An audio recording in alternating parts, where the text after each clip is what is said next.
This is the story of three young girls who loved exciting adventures in the great outdoors.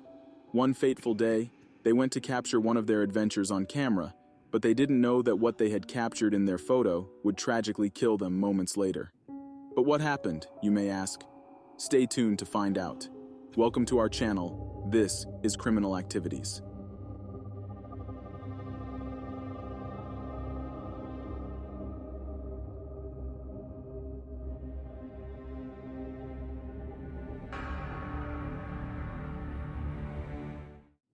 Kelsea Christine Webster, born October 1, 1996 in Las Vegas, Nevada, was 15 years old at the time of her death. Her little sister, Savannah Nicole Webster, was born April 20, 1998 in Las Vegas, Nevada as well. She was 13 years old at the time. Their parents were Dave and Jana Webster, and they had two other sisters whose names were Amanda and Brenna. The sisters were said to be very active in sports. Kelsea had a passion for volleyball while Savannah favored basketball. The two had also developed a flair for acting by participating for several years in a local theater group called Meyer Hideout, a musical theater summer camp based in Twain Harte, California. The camp's founder and artistic director, Kyla Meyer, said Kelsea had been with the program since its inception, and they'd formed a close bond. Kyla said, and I quote, "She was one of the sweetest girls I've ever known. She was like a sister to me." Janie Perkins, from Twain Harte, said she met the sisters in 2006 at the Hideout camp. She mentioned how the two were very welcoming, and they became good friends, attending sleepovers and playing capture the flag on weekends. Singing was another passion of Kelsea's. Grace and Harvey, of Soulsbyville, befriended the sisters in second grade. She mentioned how Kelsea volunteered to sing at their 8th grade graduation at the request of friends. Grayson said, "She was a great singer. I can remember her singing and I can just hear it going through my head over and over." Sadly, the girls' parents had divorced each other, and a few years later, Kelsea and Savannah moved from Tuolumne County in California to Spanish Fork, Utah with their father, Dave. Dave picked up a new job in the area as a carpenter. Their mother stayed behind to work at the Sonora Regional Medical Center with her other two daughters, Amanda and Brenna. For Kelsea and Savannah, a new school and place to call home opened up new friendships and fresh opportunities. The two apparently adjusted well to the new town and school, and finding new friends seemed to be no problem for them. Kelsea and Savannah were very well liked by those who knew them, even though they had only been there a short while. One of the first friends they met after they moved was a young girl named Essa Ricker, who attended the same high school as Savannah, which was Diamond Fork Junior High School. The friends became three peas in a pod, according to the Webster's grandmother, Karen Webster. Essa Ricker was born September 4, 1996, in Salt Lake City, Utah, to her parents Lloyd Dean and Danelle Sherry Dutson Ricker. Essa was 15 years old the time of her death.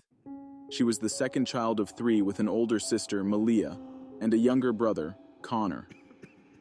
People who knew her had a nickname for her, which was Essa Mesa. Essa was said to have loved her family deeply and enjoyed spending quality time with them.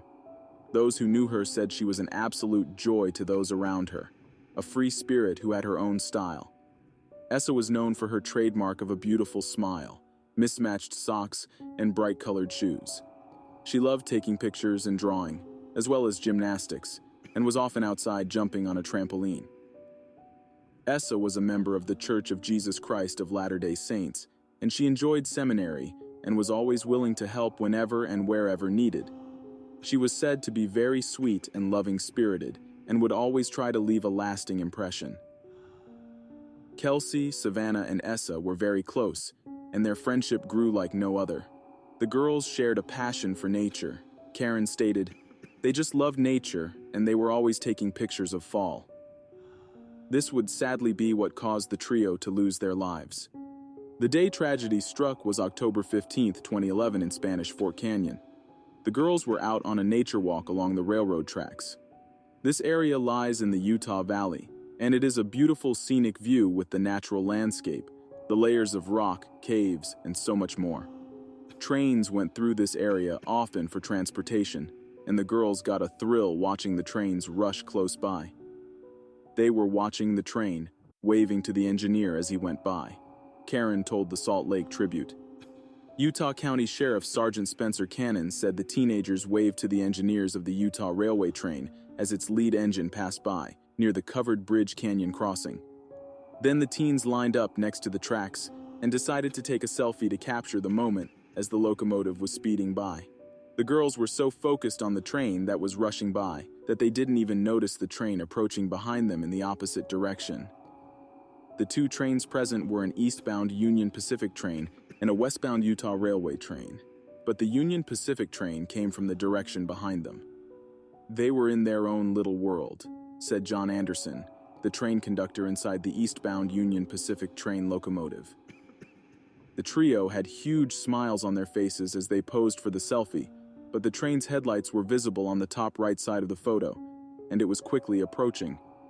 Savannah would also post to Facebook moments before the accident saying, "Standing right by a train, this is awesome," as the train's wheels rattled along the track's steel rails.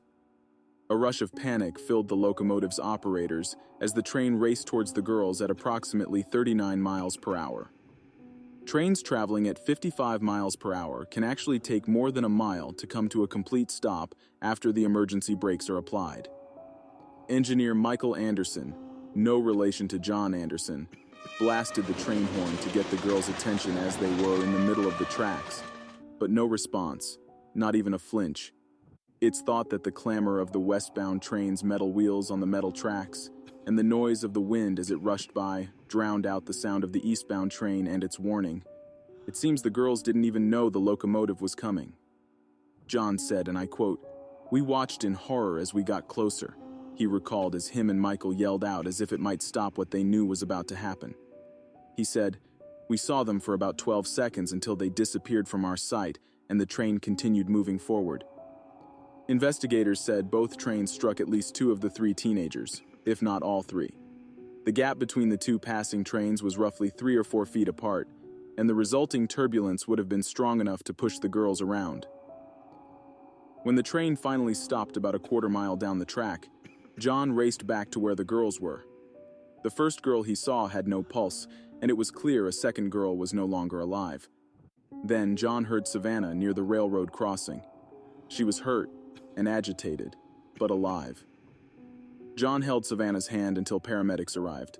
When emergency services did show up on scene, Savannah was reported to be screaming.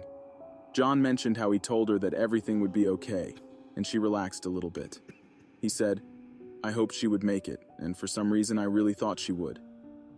Essa and Kelsea were pronounced deceased on the scene, while Savannah was taken to Salt Lake City Area Hospital, Primary Children's Medical Center, where she underwent surgery.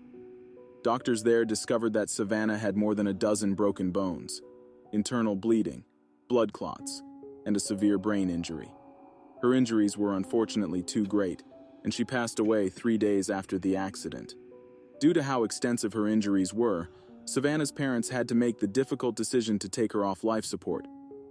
Savannah's and Kelsea's mother, Jana Webster, wrote on a blog stating how the doctors said that Savannah would not recover from her injuries.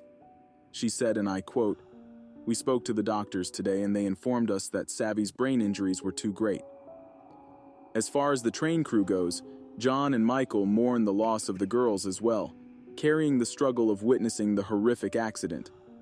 They were immediately put in contact with support programs to help them cope. Michael said, "What happened was very intense, and I have to carry it the rest of my life." When the men returned back to work, co-workers were very supportive and stressed that the accident was not their fault. John found comfort talking to his co-workers about the incident, which slowly helped him recover. Michael, on the other hand, didn't want to speak about the accident to his co-workers, and they respectfully gave him his space. Yet, he did become a peer support volunteer to help other train crews overcome traumatic experiences themselves. Union Pacific had released animated videos that will be linked below in the description box. These videos urge people to take selfies away from the railroad tracks. These were part of a campaign launch in August of 2016.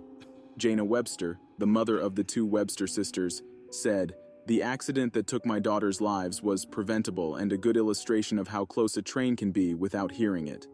She continued by saying, No one should have to go through this, and I hope people will seriously think about the campaign's rail safety message and share it with their loved ones. Needless to say, family members, friends, and the community were deeply saddened and shaken by the loss of these three. They are greatly missed by many.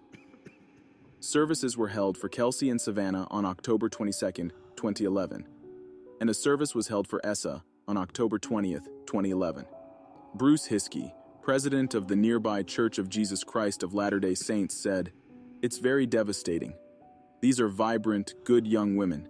They were having a beautiful time on a beautiful fall day, and it's just a tragedy this happened." Karen Webster, the grandmother of Kelsea and Savannah, described the trio as sweet, wonderful girls having a good time. Just before Savannah sadly passed away in the hospital, a Facebook page was set up in honor of Essa and Kelsea, encouraging classmates to dress their best for a day at school to honor their memory. The event was called Best Dressed for Essa and Kelsea. Also, a crowd of about 50 people gathered in memory of the Webster sisters.